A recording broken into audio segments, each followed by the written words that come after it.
we started making names right away. And I loved it. I was robbing drug dealers and taking their gold right off their neck. And the shit we did, who's going to call the police on you? A drug dealer? I can identify with anything that was normal, to be honest with you. But I was born and raised in Brooklyn, New York.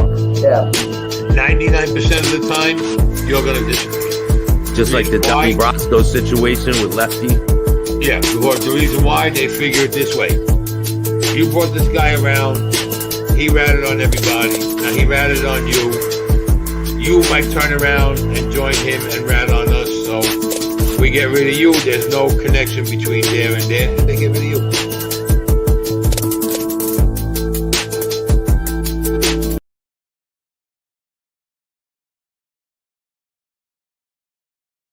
Welcome to this episode of Chattin with Staxx. I'm your host, Bill Staxx, and today we got reality breakout star, Mr. William Steele.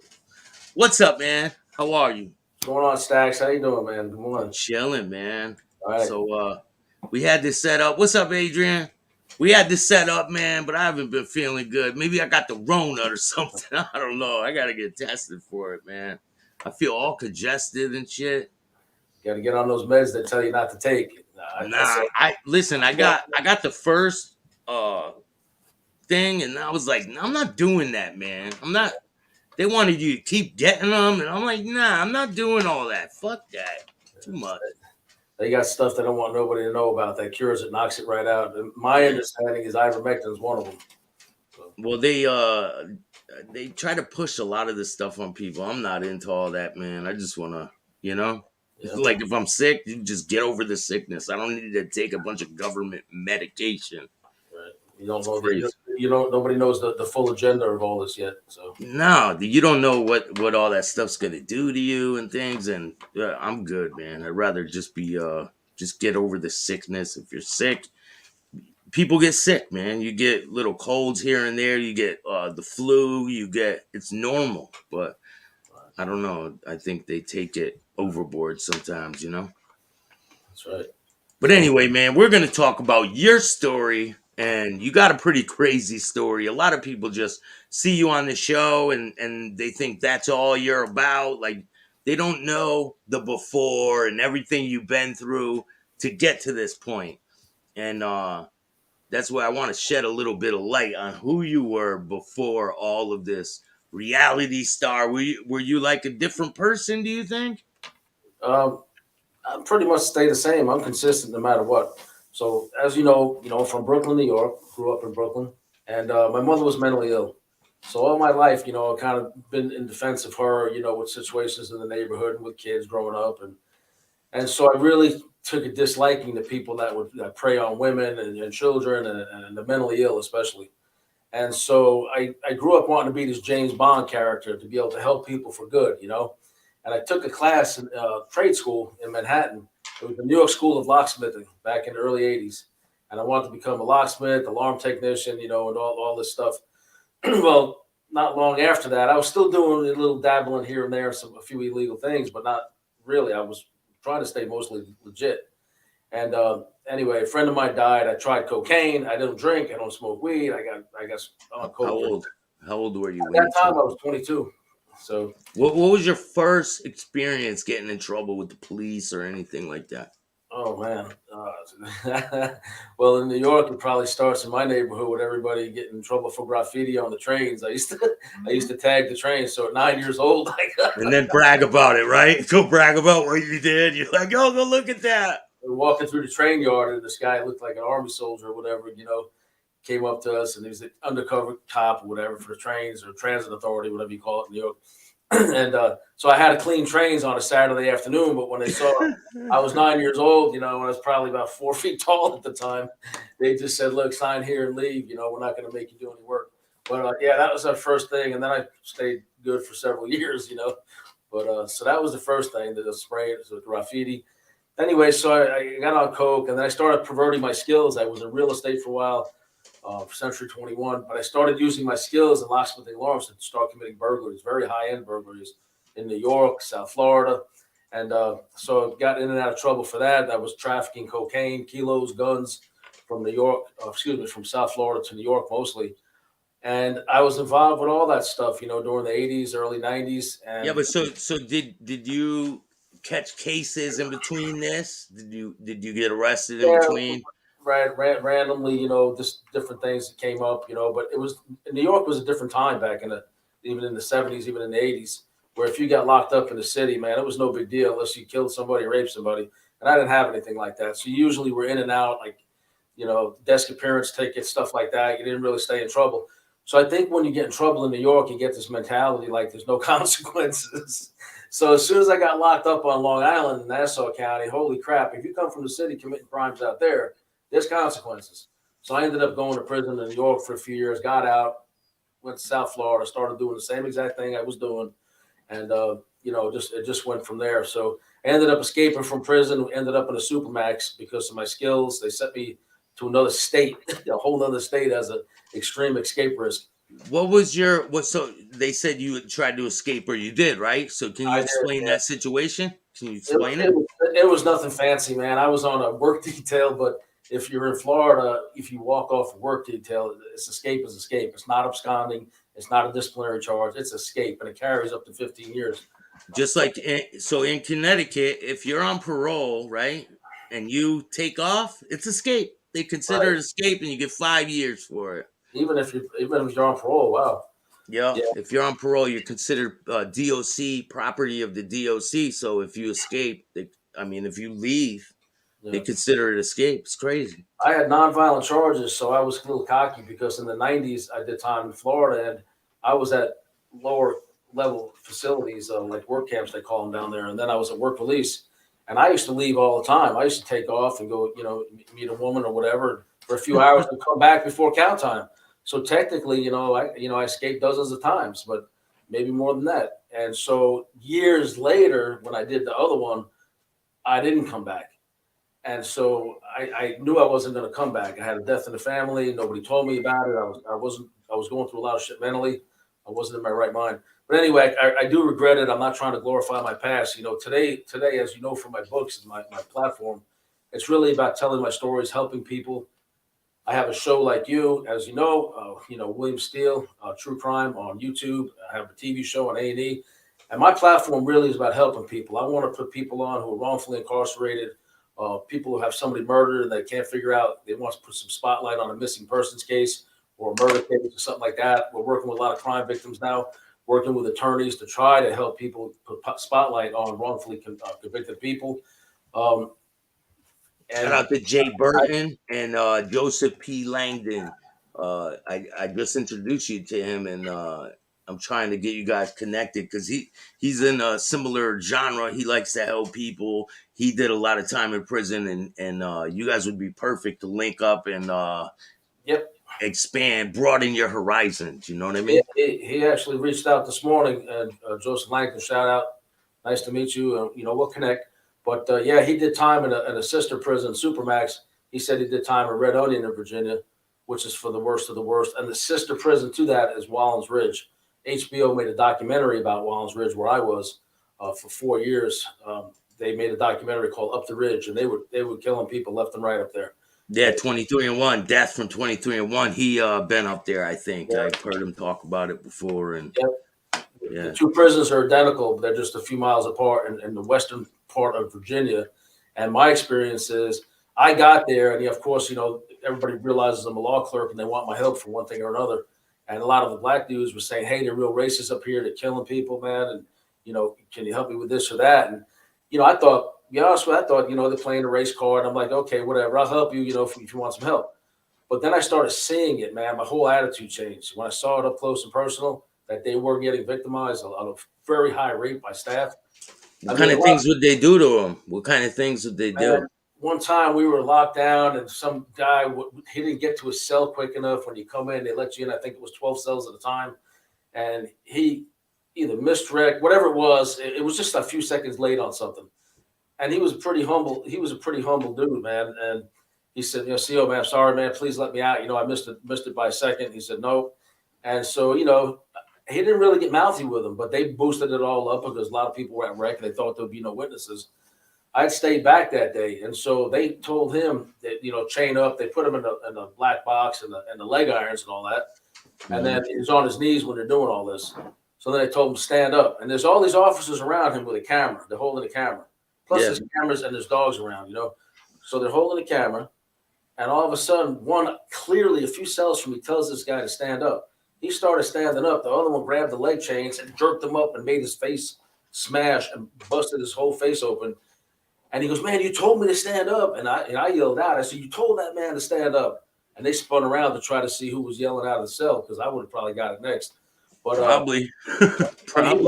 They beat him so bad. They took him somewhere. We didn't see that dude around for a few months. I ran into him again. I said, look, man, I saw the whole damn thing. I'll show you how to get the videos. I'll show you how to do everything. We'll get the state police up in here, this, that. He goes, man, they wouldn't let me talk to my family till I healed up. They wouldn't let me have any calls. They told me if I report this, I'm dead. He said, I appreciate your help. They used to call me New York. He said, I appreciate your help, New York, but he said, I ain't going after these crackers and all this. I'm not doing it.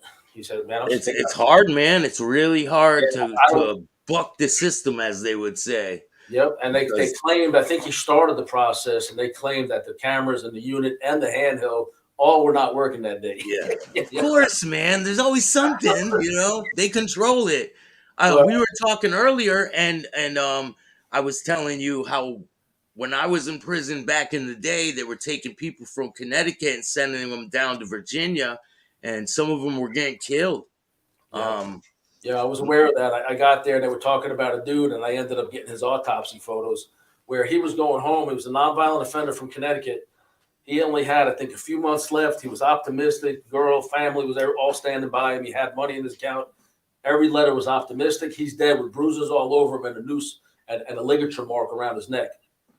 And they ruled it, suicide. Well, who's going to commit suicide a few months after getting released and you're doing great and everything outside is going your way? So it's just horrible, man. They got murderers working in some of these places, man, and they're just getting away with it left and right because they used to have a big coal industry up in that part of Virginia. And the coal industry has been shut down mostly. So they're working as prison guards. And unfortunately, a lot of them not that educated. They're very isolated and they don't like anybody. They don't like New Yorkers. I caught hell because I was from New York. The first time I noticed, let me tell you one more real quick. So I was helping guys with grievances, getting medical care, habeas, post-conviction relief, ineffective assistance to counsel. Yeah. Everybody said, you better be discreet, man. these officers, they'll plant a knife in your cell or they'll have some of these gang members beat your ass, for helping people, especially if it's grievances against them, And so we're not allowed that much time out of cell. Well, one time they called me to the little officer station. You got request forms in there. And there's like a bunch of them in there. To my recollection, about 5 or 6 officers. So where I come from, Florida, you got to put your hands behind your back or in your pockets when you're talking to staff. So I'm like real humble, like, yes, sir. Like, what the frick, man? I'm about to get my ass kicked for something. So they said, where you from, boy? They spit, and I got that mouthful of shit they spit. And I said, sir, I'm from New York City, Said, are you an N lover? They use the N word, right? I said, what? I nervous laughter. I said, what? They said, are you an N? And I'm like, listen, I get along with everybody till they show me otherwise, until they show me they're either racist towards me or whatever. They ain't feeling me. We ain't getting along. I try to get along with everybody. I'm about doing my time in a positive way and helping people. Well, you ain't helping nobody else around here. You understand what we have done to you? And they listed all the things. And don't say that word. Don't say that word out here. Please don't. Write grievances against some staff members. And I was like, so I still did it. I backed up for a few weeks. And I told everybody I was helping. I said, look, tell me the story on the rec yard. I'll write the paperwork in my cell and slip it to you or send it to you. I'm not writing nothing in the day room no more in front of these people. Yeah, because they had the drop on you. Basically, they knew what you were doing. You should have kept it on the low. I didn't realize, dude, it was that bad. It was that bad. So, justice for Alan Kaiser. Where'd you go after? That's one of Sammy the Bull's victims. So what happened after that? Where'd you go after that? Oh man! So then they step you down. You ended up. I went through. First of all, I was misclassified. I thought I'm a law clerk. As soon as I got to the reception center in Virginia, I did my own homework. I found the Code of Virginia, all their rules and regulations. I've been a law clerk for years in Florida, New York, and I said, wait a minute, I got 17 points. I'm a nonviolent offender, and they can't score my escape against me. I think it was after 5 years, and my escape was already just over that period where they couldn't score it. So they had no reason to give me high security points. They had no reason to give me an override. And they did it anyway and gave me 34 points. They took all my priors and double charged me on them. Like, if I got arrested and then I violated, they would charge me double points, and you're not allowed to do that either. So I was fighting it at the low level. I said, hey, wait a minute. You're about to send me to a supermax. I'm supposed to be going to a level 2. And bottom line, I complained to a dude who they said don't bother complaining to because he's useless and will put you on a bus quicker. I went to the supervisor. I caught him doing rounds. And lo and behold, one of the barbers at the reception center in Virginia said, hey, man, I don't know who you pissed off. I was helping this dude with his habeas. He said, you pissed somebody off because we took a box down. That guy was going to Wallens Ridge, and they put one up with your name on it. You are leaving in the morning. Oh, it was because of that, man. They didn't want you talking to nobody. I called them out on their bullshit. I said, I got 17 points. You can't call escape. Therefore, you have no justification for an override or 34 points. Anyway, so that's the long story. I ended up in a supermax fighting to get out of there for 4 years. But they said escape risk. They used it anyway, but they didn't put it as an official override, and they doubled points on me. I'm trying to switch this camera. So I want to give a shout out to somebody who's been a real good fan. The dude's from Alabama, man. Is a taxx silver nail. Check his videos out, man, on TikTok. This dude's a trip, man. He's got a beard and his little hat, and he's got raps, man, against the system and against corrupt cops. Taxx silver nail on TikTok. Dude is good, man. Shout out Taxx. Where'd you go, All right, Bill? I'm still here. I'm right here. Okay. So after you went there, what happened after that? Where did you go from there? No, I ended up in a couple of different places, and then I ended up got released from what was it, Augusta. That's it. Then I started doing the show. I put a book out. The first one I put out when I was up there was this one here. This is the one everybody saw on Inmate to Roommate. Now, if you look behind me, right over my shoulder here, right there under the A, same book. I just redesigned the cover because Nancy Grace had this book up on her podcast while I was still in prison. And this book here has been in National Enquirer, all kinds of stuff. So I just redesigned the cover, which is behind me. It's available on Amazon or my website, WilliamSteeleAuthor.com. But so just before I got out, I was already going to write books and work with people that were wrongfully incarcerated. Use my skills and my frustration with the system, try to help people. But because there's not a lot of options for guys that have been to prison. But I never been that way. I always knew that I was going to be doing these shows, these internet shows. I was going to be doing books. I was going to be helping people. I was going to write books about criminal justice reform. And I don't care who you are. If you're really sincere about help and you're not full of crap, I'm willing to help you. But so I was going to be doing that anyway. But a few months before I got out, an acquaintance said, hey, A&E's doing a show about recidivism, and they want to see what it's like for somebody getting out of prison who's going to live with a non-family member.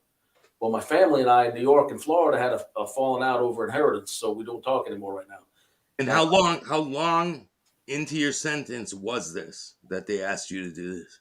Like, how long before you got out was it? Man, I didn't know anything about this show till about 3 months before my release. And I was already going to do this YouTube channel and podcast and all that, my books. I was already on that track. And I was already getting good publicity. I was in the Sun, New York Post, all these publications. But somebody said, look, you're not going to be living with family, and that's what they want. You all right? Yeah. Someone just called me. Okay. I'm trying to like juggle shit. Let me call you back, bro. All right. It's all good.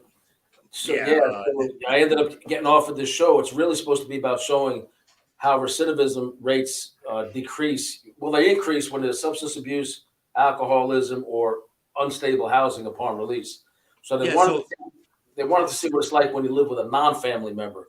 And I was in that situation where I was, hey, Tenth Rush, what's up? Did you have like a month left? Did you have like a month left to your sentence before you? About 3 months before I was offered this show, and they told me what it was about. So we did a couple of telephone calls that recorded for the first episode. And the second I got out, man, it was cameras in my face 24/7. That's day one right there. I'd be walking into that house for the first time. Oh, this is when you first met them, like in person. Yeah. So what was that like, man? Me like going in there and what? I'm from Brooklyn. Look, man, I'm a Christian. I'm not perfect, but these people like really over the top Seventh-day Adventists were like, I couldn't have meat in the house. I wasn't allowed to eat ice. I can't give away much more, man, because a lot of people haven't seen it yet. But this show, this is me having to hide in the bathroom to eat meat. And I'm sitting on the toilet eating that sandwich. I mean, anything that's out on the episodes already, anything that's out, you can talk about. Like people are gonna go there and watch it, but you don't have to explain the whole episode. There's some people that are binging it or streaming that haven't seen everything. So, but needless to say, the lady Shauna, I was writing for like 5-6 years as a pen pal. I didn't know she had a crush on me and was going through crap in her marriage until I got to that house. How did that even transpire? How did you even get her as a pen pal? Well, Florida, you're not allowed to put your name on a pen pal list, but when I got to Virginia, you were. They didn't care. So I would sign up for everything, and I was writing ministries and churches. There was a ministry in, I want to say Fort Wayne, Indiana. It was called Someone Cares Prison Ministry. You write them, hey, I'd like a pen pal. And they pair you up with somebody randomly. So for some reason, this chick's only writing dudes, it seems like, and the husband is only writing women. And then I got to know his motivation, was a little bit out there. But anyway, so I'm writing her for a long time. We actually became pretty good friends, I thought. I didn't know she was, a very weird, controlling woman who was had a crush on me. And, my fiance, Mary, she's drop dead gorgeous, and she was trying to break me. Shout out to Mary. Shout out to Mary. Shout out to Mary. She hears you. Yeah, she's in the chat. She was on TMZ recently, and I was like, "Oh man, that's Bill's girl on TMZ," talking about the Aaron Carter passing away. And yeah, she's on TMZ. Cool, man. She's been on TMZ several times. The last one on my station alone has like 10,000 views in the last 3 days. Yeah, and on TMZ probably millions by now. And so she's quite the feature when she goes on there. It's awesome. But so she's like me. She's a crime victim advocate now. We advocate for people that are wrongfully incarcerated. We're working with Dr. Leslie Marlin Scholl, who was entrapped by a corrupt informant. Yeah, but we got to explain. We got to explain how that she wasn't even around when all this transpired. You didn't meet her yet, right? Because I don't want people to get lost in the story. Like, okay, so about a month or two before I was offered the show, she was representing David Michael Reinhardt in California prison. FreeDaveReinhardt.com. Check it out. She was representing him because his family stole millions of dollars, set him up, put him in prison to shut him up, and she's been trying to help this man for the longest. Mm-hmm. So she looked to my friend, who was vice president of NBC formerly, for public relations work for David, who's incarcerated in California. Well, Tom Madden, head of Transmedia in Boca Raton, said, well, I have an incarcerated friend who also writes books, and he was a law clerk. Perhaps you guys can talk and give you some insight to help your friend in prison. Yeah. So he introduced us while I was still in prison, Mary and I. Mary and I started talking, and the rest is history. Now we're engaged and very much in love, and things are going great. She does come on the show occasionally. She prefers to, support me. So, one of the questions I got, did she know about that you had a girl, that you were working on a relationship with another girl while you had a pen pal? Listen, she was caught in so many inconsistencies and lies on the show, which I don't even want to go there right now. But she knew about her, but she was still hoping against hope that she was going to split me and her up. Now, my girl, you've seen her. She looks like, Julia Roberts' smile, and what's her name? The other one, the Kardashians, better looking than Kim Kardashian, in my opinion. And we got a lot of positive comments about my woman. She's definitely out of my league, but I'm grateful she's in love with me. We have similar hearts to help people, so that's what we do. So it's you said about 3 months. So it was right around the time that the show came to you too. All this stuff was transpiring at the same time. Right. Mary came into my life before we even knew about the show. And I said, we were already in love and making plans. And I said, you're not going to believe what I was just offered. She said, what's up? And I said, man, A&E wants to have me on a TV show on the first season of this thing. And I explained it to her. And, of course, I got a lot of cautions about, look, you've been in prison a long time. This sounds more like reality show than documentary. Yeah. But anyway, so the producer, Joe Ruzer, shout out to Joe. Great job. Thank you for letting me be myself. This is not scripted, man. This is the way it went down. And it's a docuseries / documentary. But there's a reality aspect to it in that it's as it happened. Yes, there's a lot of conversation that they didn't need that they left out, but they didn't change up anything. They didn't tell anybody what to say, and you'll see as it plays out, man. It's just the craziest thing because these people were complete control freaks. I couldn't go anywhere. I couldn't, even get to a doctor, a motor vehicle when I needed to. I came out of a COVID pandemic at the prison. We were all locked down. I had gained a lot of weight because we were eating eggs every damn day. During the thing for like months, 3 times a day eating eggs. I mean, I just was a wreck when I got out. You can see from the first scene, man, I was really washed out. My color, I was very heavy, And So when you get out, right? They start with this show. What's the first thing that they present you? The house rules. yeah, the rules. I had them here. I don't have them in front of me. There they go. I'm right here, bro. I call them the 37 commandments. Like I'm just out of prison. You see, all I want to do is take a shower and lay down and maybe eat. No R-rated movies. It says no co-sorting. Co-sorting. Consorting with criminals. This is funny, man. No co-sorting with criminals. The dude Mark is so damn goofy that he said before I get there, I didn't see this till I got out when I watched the episode. So I tell her, she says, "What do you want to do when you get out?" And in the first episode, I say, "Let's take off to Miami for 3 days." And she lit up like a Christmas tree, all happy. He runs over to the phone. He says, "I don't think that's going to happen, Bill."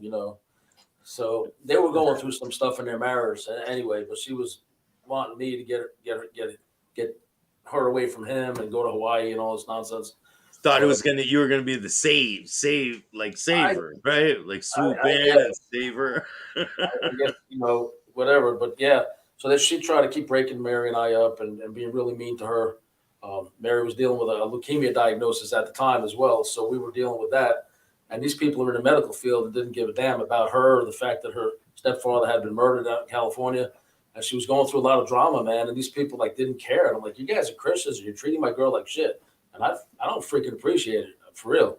I don't appreciate it. I just got out of prison. My mind is, man, people who you had on your show and even you guys know who you've done, after you've done X amount of time, man, you're like in a whole different zone when you get out. Everything's new to you. It's sensory overload, big places. Definitely. I'm still going through that. It's been about 18 months now. I'm still going through that where I'm grateful to be behind the wheel of a car, man, with the radio blasting the wind coming in the window. There's other people who do that much time. They get out and they just take it. They take advantage of the situation, of their freedom. And you could see it on them, like the way they talk, the way they act. And some people just can't adjust, I've done that previously because this isn't my first bid, right? Where I was just plotting the whole time I was in. I couldn't wait to go out, steal again and want to hit a jewelry store, an art gallery, whatever, because I was doing multi-million-dollar burglaries. And I was plotting the whole time. But this is the time when, I lost a lot, man. My mother passed away when I was incarcerated. I lost a lot of personal loss. And I just had a wake up, man, kind of on my own. And then I started fighting for college courses and all these courses I took when I was in prison. And I says, you know what? I'm going to do something better when I get out and go back to being the good Bill instead of this jerk that was doing all this illegal shit, hurting people, living my life. We're chasing money, we're chasing this, that, and the other thing. And for what?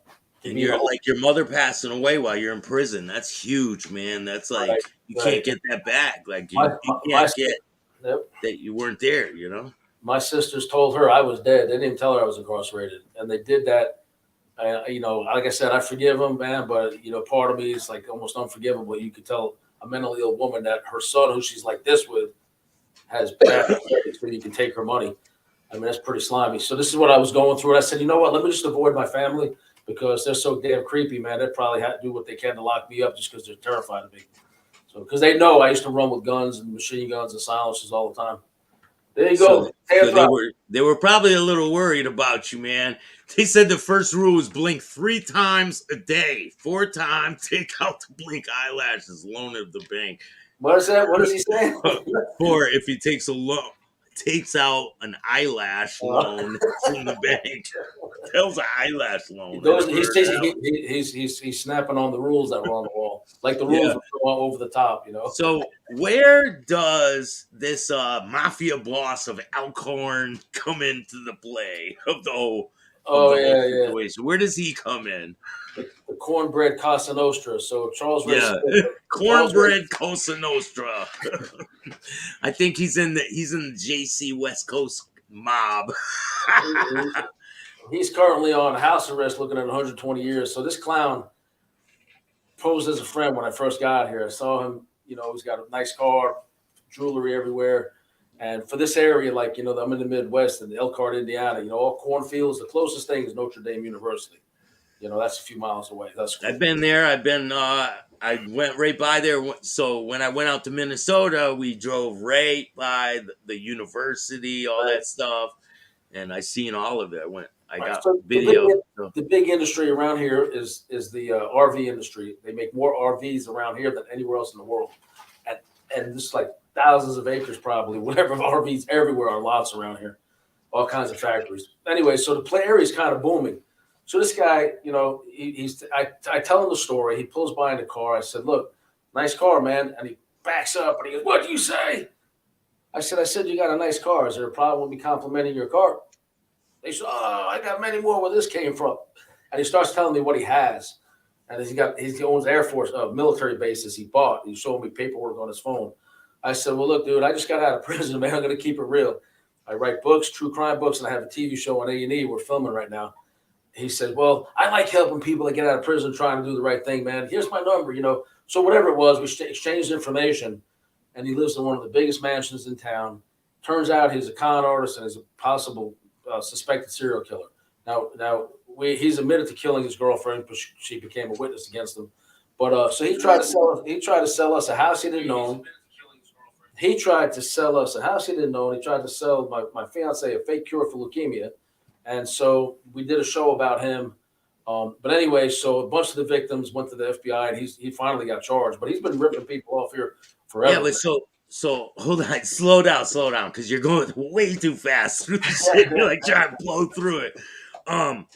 So you said he had didn't he have like a bar or something set up, and he had vests on the wall? Right, to try to intimidate people, like somebody like me who's streetwise and prison-wise, he couldn't necessarily try that one. But with other people that were green or business people, he had a bunch of motorcycles, a warehouse with exotic cars, and he would say that he's a high-ranking member of the Hells Angels. And he had a pair of cuts. I think he had outlaw cuts too, hanging in his bar. And that's I'm like, crazy, because those are possession of the motorcycle club. Right. They own that. Like, I don't know where he got them, but whatever, he had them. And I was like, I'm thinking, man, I don't know anything about biker clubs. I've been in prison with some of these guys, but it was like hello and goodbye. You know what? I'm not a biker type guy, but I respect their lifestyle, what they do, but I don't get in the middle of anything. So he had these, and I'm like, man, this guy's got to be full of crap. And then he said Bon Jovi was coming out to play in his club, a little hole in the wall in Elkhart. Bottom line, he tried us, and a bunch of victims were going after him for quite a while. And they finally charged him with frauding all these people. And I think he's got 2 murder indictments coming down. But where was the breaking point with you guys? Like, because obviously you guys were cool. Like, you guys were friendly at one point. Where was the breaking point where you figured out this guy was full of shit? I warned him, man. It got too good to be true. Like, I went in his house. He's got an absolutely gorgeous house on the water. And his stories were just too over the top. We drive by the airport here. The biggest hangar was his. An F-16, he has a deal with the CIA and the government to take all the equipment out of Afghanistan, that we left behind. He's got a deal. He's going to meet with some sheikhs over the Taliban. And his stories were more and more over the top. And my girl's a fraud examiner, a civilian fraud examiner.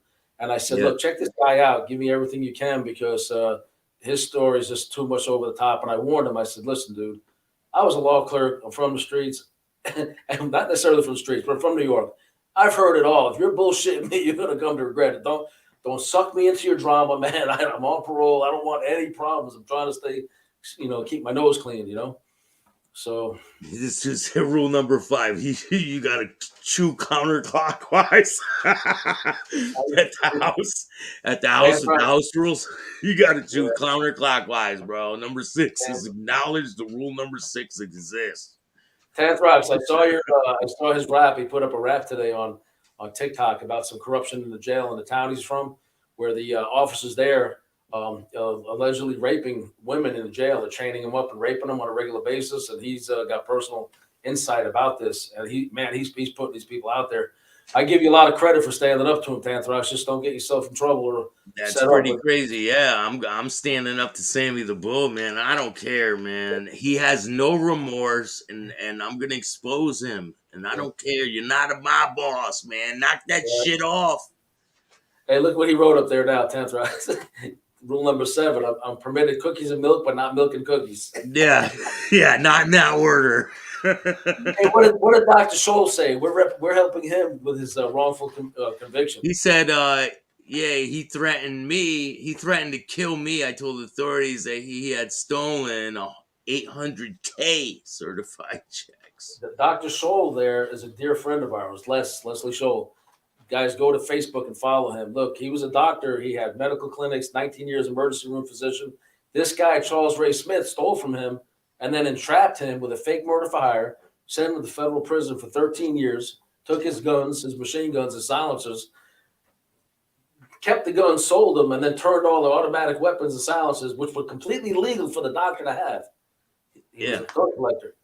But because he let this guy, Charles Ray Smith, hold him without proper paperwork being exchanged or whatever had to be done, he turns those over and gets the doctor locked up for 13 years so he can get away with stealing his money. So this poor guy lost, 5 of his kids he hasn't seen the whole time. He's a really strong Christian man. He's a really good person, man. And this guy, Charles Ray Smith, put him in prison for no reason whatsoever. So is he out now? Is the doctor out now? He's out about 8 months now, 9 months. We're trying to help him get his medical license back. We're going to try to get him on the show, right? Yeah, I'd like to have him on the show. I'm sure he'd come, but the lawyers are advising him, to go slow on the shows for now. But we've been helping him, and he's trying to get his good name back. And they already dropped all the murder for hire charges. They know the informant, Charles Ray Smith. He got caught perjury to the judge a few months ago. He told the judge he was in bed for 3 years, and there's FBI video of him in Florida and Tennessee, and so he's just constantly perjuring himself. So he's now just completely. If anybody's been put in prison by Charles Ray Smith, especially federal prison, I suggest they have their lawyer take a look at what's happening to Charles Ray Smith right now, and that he's been found. He's not charged with the perjury, but he committed it under oath, and which usually helps for other people to reopen their cases. So I think that's something the feds are trying to avoid. I'm not necessarily a cop hater unless they're corrupt, because the agents on this case are like really good. And they've been after this guy for a while, but he's been very protected, and so they finally got him. Thomas Berryman said, "Rule number 1: chat with Staxx." Thomas Berryman, bro. You already know. Hey, shout out to Ignacio Esteban, former FBI agent. Yeah, man. Yep, he introduced me to Thomas Berryman. I'm going to be doing his show soon. William Crooks as well. Shout out to William Crooks, man. He's a good dude. I got a lot of things cooking up, man. You guys are going to be quite surprised. Like I'm doing something really different. Yeah, Monday too. I'm trying to do something different, man. I'm getting into the book game too, man. I got a book on its way. Should be done with it probably within the next 2 months. I say probably by January it'll be all done. Yep. Like I said about the books, this is the one that came out in prison. Now, this cover's been redesigned, like I said. But in the back, there's something in there mentioned about Shauna that I forgot was in there. But because of the problems with her, I took it out of the next edition. But for the fans who don't believe me that she had a crush on me, you need to get a copy of my original edition and see what I wrote about her in the back, which is now gone. So that on the cover of that book, that's what's his name, right? Durst. Robert Durst, wealthiest serial killer in American history. What dealings did you have with him? I met him in about 1982 in New York, in Manhattan. And him and Susan Berman, the lady he eventually killed in 2000 in Los Angeles. But so he would use my place in Brooklyn for a place to get away from his family and stuff, to, have women, over at my house and all this stuff. And so I let him use either the top bedroom or the basement for these purposes. And so I got to know him over a few years and got to know he was crazy and dangerous and sexual pervert and all this stuff. And he was just he was grooming women. He was doing different things to women, and that's how I got to know him. We I went got out a to his picture of trial. him before he this is before his wife went missing. There's a picture of him and his wife. Right. My books are written with crime advocacy in mind, even though they got salacious titles. My co-author, Gary Greenberg, helped me write this first book. So shout out to Gary Greenberg. He works with the National Enquirer. He's the editor there.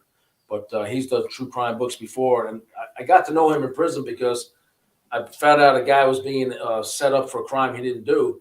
A guy was framing this young 18-year-old kid for a murder he didn't do. So I actually took the stand for the defense, and Gary happened to be jury foreman in that case. And so the kid got acquitted. I said, no, this, unfortunately, I can't let this guy go to prison like that, man. He didn't do this, and here's how I know. And so this kid got basically released. Gary and I have been friends for 20 years, and he's been helping me, sharpen my writing skills, even though I'm not that skilled. I write in what's called stream of consciousness style, which is I just like I'm storytelling, and then he Yeah. polishes it up to make a little more sense, I guess. But anyway, so that book is for victims. It's to help victims. I read both books. Definitely recommended. When is the next one coming out?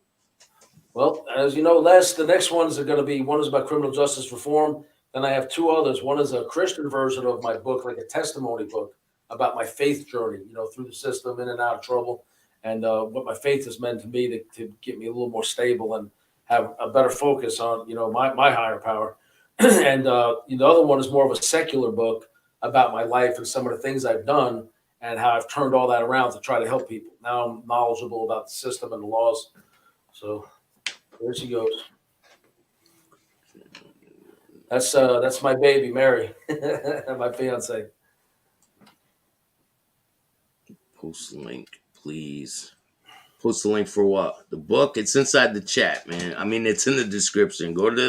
If you want to check his book out, go to the description of this video, and all of his links will be in there. His website, all of that.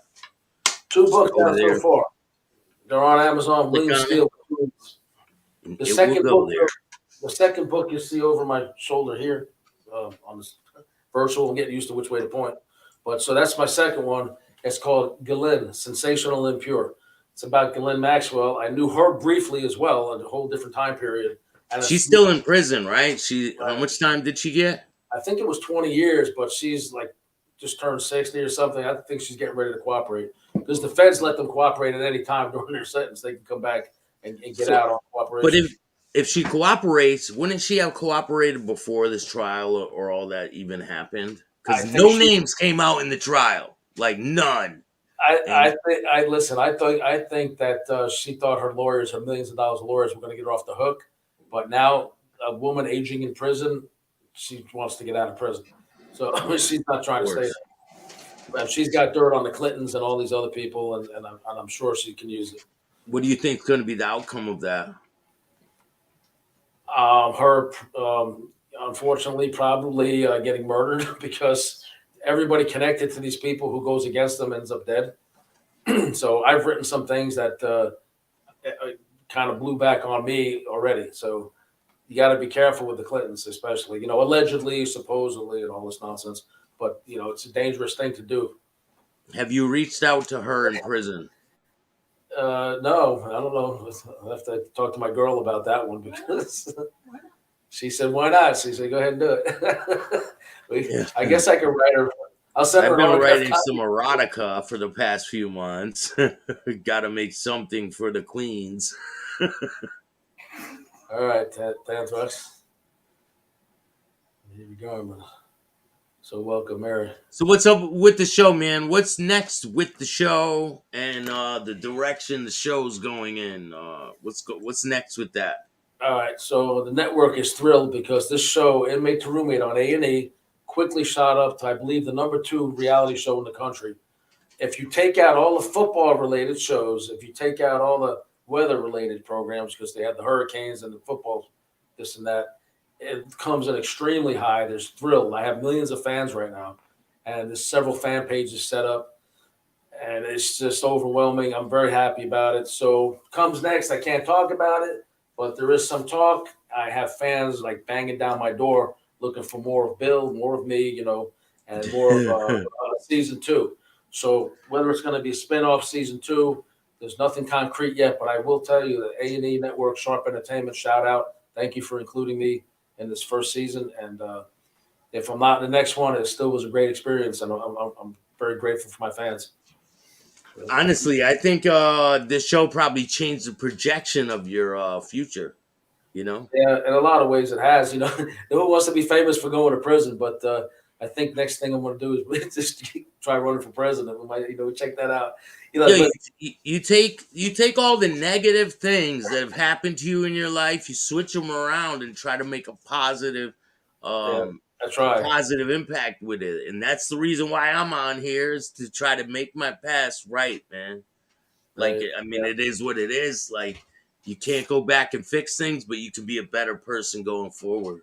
And Yeah. that's And you have a voice that people find credible when you've been through it. Like if you reach out to kids or teens that are on drugs or heading for gang life or whatever, you can get them privately or publicly, and they'll listen to you above and beyond like their parents or yeah, somebody from church, because we've been through it before. So yeah. that's kind of where I'm going to. I've been invited to speak now at universities, colleges, criminal justice groups, about prison reform, just all kinds of places, churches. Okay. Are you gonna do that? Are you gonna go out and speak? Yeah, that's one of the things I have on most of my social, public speaker. So we're trying to refine my spiel, as it were, a little bit better, because I still do get nervous. Listen, all these years on the run and in prison, it's good to be one kind of way, but then when you're being honest, I'm the kind Yeah. of person I kind of get choked up a little bit when I tell my story. So Hey man, it's real and raw, then you're gonna get emotional. You're gonna yeah, so I have to tell it a few times on these formats before I go too much public, but I have a couple of things lined up right around the holidays, so I'll keep you guys posted on what those are. Angelia Bianca, man, she's a really good public speaker. You know She been her? to prison? She been to prison? She been to prison, yeah. She goes all over the country. She gets paid top dollar to speak at places. Well, She I can't afford to pay anybody top dollar, but if she wants to be on my show, she can. she's a great person, man. I'll try to link you up with her too. She's been on, I think, TED Talks. You've heard of TED Talks before, right? Yeah, all this is new to me, man. None of it existed before. You've been teaching me to edit with me, you and Mary. So, well, I haven't taught you really anything, man. I'm way over here. Like I'm a quick study. I'm a quick Yeah. study. The things you've told me on the phone. We got William Crooks in the building. What's up, Bill? Hey, William Crooks, we gave you a shout out a few minutes ago. Yeah, Hey, man. let me not forget Tim McBride, man. I wasn't able to do the interview with him the other day.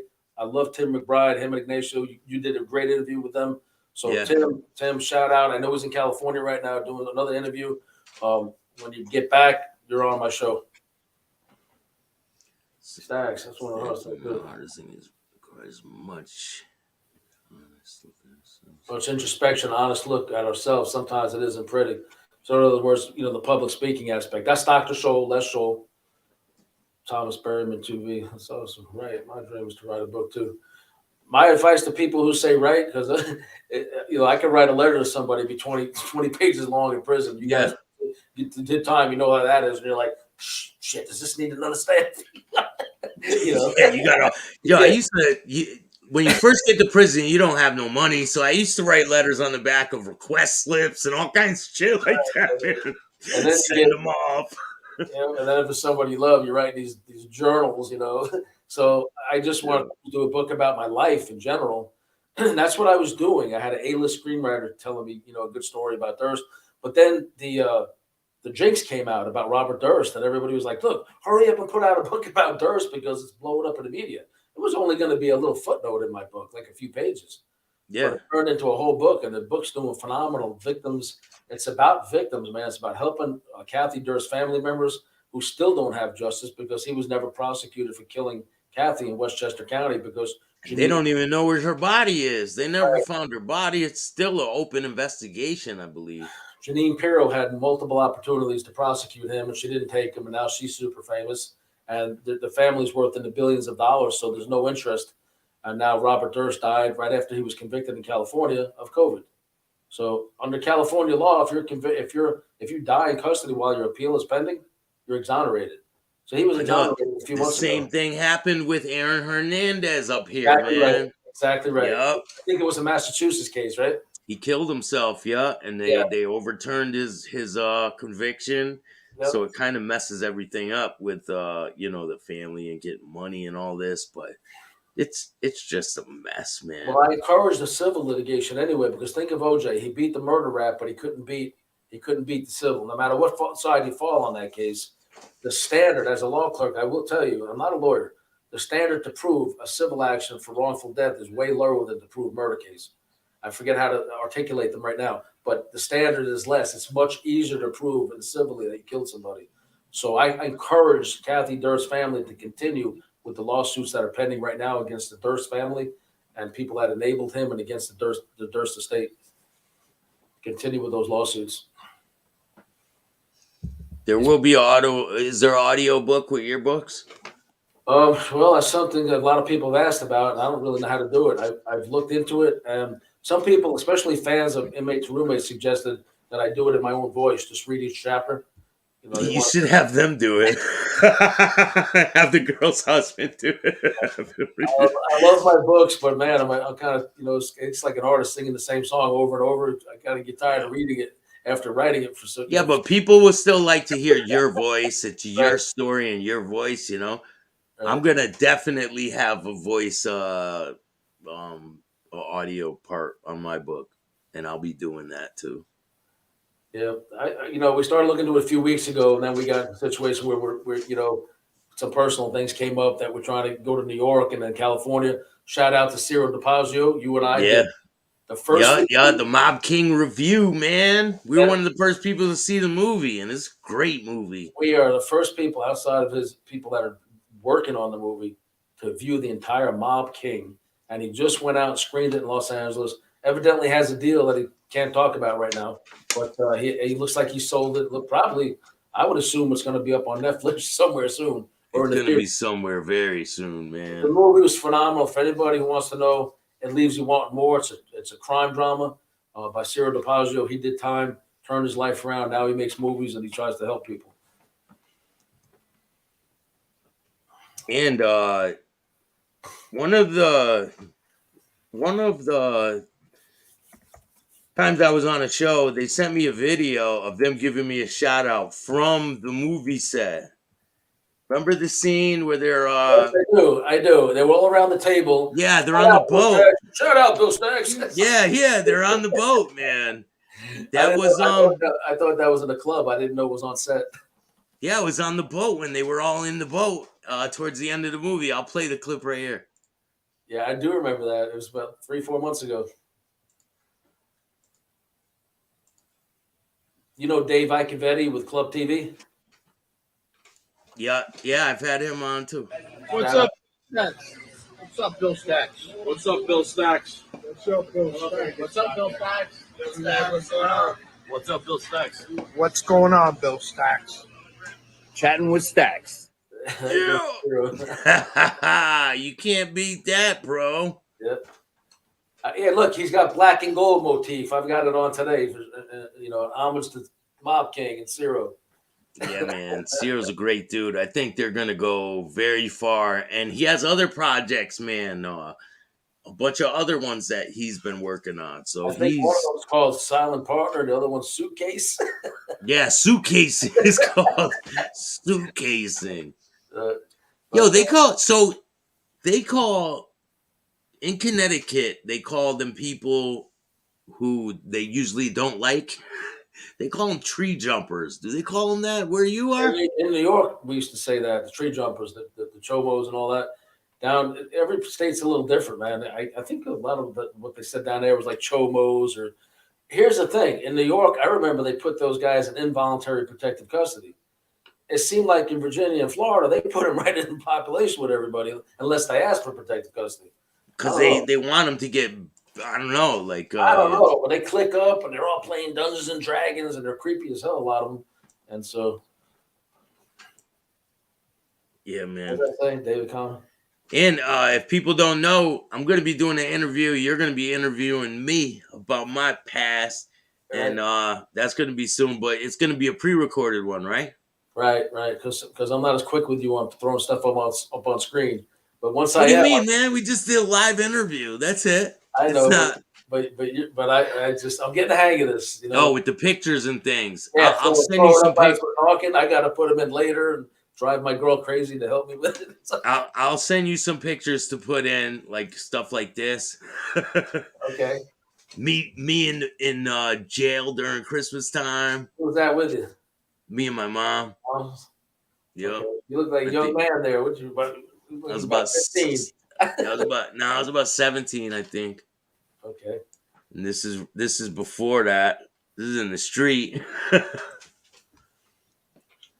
Me and my buddies. You know, fun times. Whatever you feel comfortable with, send me your pictures and your links, and we'll handle it. Yeah, definitely, man. We'll make it good. People are going to be quite surprised at the book that I'm going to be releasing. And if you guys don't know, go to Bill Crooks. He has the Partners in Crime podcast. If you want an intricate detail about my life, go check out Bill Crooks. He did it's a 3-part, but only 2 of them are out. Go check it out. Part 1 and part 2 of Bill Staxx. I'll tell you what, I have an idea. If you want, we go live on Euros if you throw up all the images while we're talking. It saves us the editing. What do you mean? But then allow me to do, you do your thumbnail, put it up on yours. I'll do my thumbnail, put it up on mine. But you throw up images like I got an idea. We'll talk after we finish this. I got an idea. It'll work my poor perfectly, Mary, man. man. We've got like 10 interviews backed up. We need to edit. I feel so bad because I'm the kind of person I try to get on stuff, but we're both learning it. She's a data scientist. She's not a social media person, a creative. But man, the editing she does has been coming out phenomenal. Did you see the last one she put out for Ignacio? No, I did see the one with for Anthony Ramundi. It was good, man. Yeah, she's really talented. She feels insecure about it, but man, she's good when she does it. So, I'm trying to learn it. I look over her shoulder. I'm a quick study. I'm learning how to put the images up. Anyway, everybody, thank you. Please check me out. Follow me on my true crime fan sites on especially Inmate to Roommate. I started my own fan page now. Matty Marinere, what's up, man? Go check out his show too, Matty Marinere. Go subscribe to his channel. Okay, I'll check it out. So check out mine, William Steele on YouTube podcast. Yeah, the link is in the description of this video. Go to the description and click on Mr. William Steele's website, and you got all the links in there, right? Yep. On your website for everything. And my TV show they have a bunch of unlocked episodes. If you don't have A&E network, you can see a lot of the episodes for free. Go to their what's it called? play.aetv.com, and you can see the unlocked episodes. And plus, it's streaming, one of the top reality shows in the country. And I just feel blessed to be part of it. My whole world turned upside down pretty much overnight. Well, it's for the better, man. I think your life might be a little harder if you didn't have this show. I think you would just be a normal guy on just getting out of prison and trying to deal with it without having a kind of structure, and something to look forward to. I did an interview on TMZ with Harvey Levin, 6-minute interview, 7 million views across all platforms and on Fox TV. Shout out to TMZ, man. Shout out TMZ. We love you, Harvey Levin. But yeah, he's man. the first one that put on the bottom of the screen, breakout reality star William Steele. And I was like, and now I can't go anywhere without people saying, "You're Bill from Inmate to Roommate. You're Bill. Oh my God. Run season 2. We love you. Oh my God. You're so funny." And I'm like, because you said you didn't know how the people would take you, right? When you first came out. Yeah. And then people stare at you in the street back in the day. If it was New York, and you wonder, like, man, is that somebody I did something to? Now it's like it's a fan who's like afraid to come over to say something because he's been to prison. So there's that wall. But at the same time, they saw my personality on the show, and so I'm approachable, and I try to interact with fans. And so a lot of them come up to me for autographs and pictures now and stuff like that. So it's been pretty cool. What are your thoughts on Michael Francis? I think he put people in jail and he ratted on people. I think he's in the same category as Sammy the Bull. And he's next. He's coming. All right, coming for you. Let me give you my opinion on this guy. I think these days everybody's telling or wish they had something to tell on. I look at him like this. whatever he did or did, I'm a member of one of his groups for free. It's a lot of faith-based stuff in there. I've made a lot of connections. You know, he's got a message to tell. Maybe he's insecure about telling the whole truth about his past. I don't know. But as long as he ain't out there stealing and killing people anymore. Bro, you know? he let his father die in a convalescent home by himself, man. He had the money to take care of him I and think not he's let living him out in die like that. California. He could have took him out to California. Maybe his father didn't want to be around him. I don't know. Nah, it wasn't like that, man. It was. Okay, I don't know. I got some inside. I got some inside exclusivity Right. on it. Don't worry, I'm gonna be dropping some things soon. And shout out. I don't know if you get along with John A. Light. I see some of the stuff he does, and so I feel don't bad. know him. I heard I don't know. I heard he lost his daughter to fentanyl, and I know That's terrible. Yeah, that's terrible. Something needs to be done about it because it's coming in. It's killing so many people, hundreds of people a day. I'm friendly with John Gotti Jr. and those people. Like right. Those other people, man, not so much. Well, my show's just getting started, and I don't really on my show. I try not to put the controversial stuff in the drama. You just got to navigate it, man. It's kind of hard because sometimes I'm cool with certain people and I'm not cool with other people. Hey, it's okay. It's okay to be cool with whoever you want to be cool with. Especially, I don't like if they're trying to be phony. That's one thing, putting themselves out there to be one thing and they're really not. But in this case, I am trying to line up guests. I'm pretty much open to having almost anybody on the show. If they bring me into drama, I try to backpedal and get right out of that mess because I don't want to be drawn into it. I just don't. Not only that, I do all my drama shows. I do them on my own, man. I don't need no pom pom holders or none of that shit. I will do it myself. All right. But thank you, man. I appreciate you taking the time coming on my show, man. I look forward to seeing more of you on the internet, and I can't wait to see where it brings your career, bro. All right. I appreciate it, Staxx. Thank you for being a friend and having me on and taking my calls when I get stuck on this stuff. And I definitely, man. And shout out to Mary. Shout out to you, Mary. Thank you. She says hello. I'll see you guys soon. Thank you, everybody, for joining. Take care. And go subscribe. Make sure you hit the like, subscribe, notification bell so you can get my videos every time they drop. That's right. You got anything else? That's it. Subscribe to mine as well. We'll Steal True Crime on YouTube and all across social media. My podcast on iHeartRadio and all these other stations. Everything's up there. Oh, Rumble's huge. Rumble is letting you really speak your mind.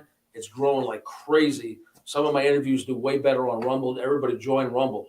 So it's also publicly traded now too. So you're really getting in at a good time. They're really improving their platform to try to compete with, I guess, YouTube. So, yeah, I'm gonna be over there soon. I think I signed up, but I didn't finish with They got a new thing where you don't have to individually sync your videos anymore. They'll automatically sync all your YouTube stuff right over.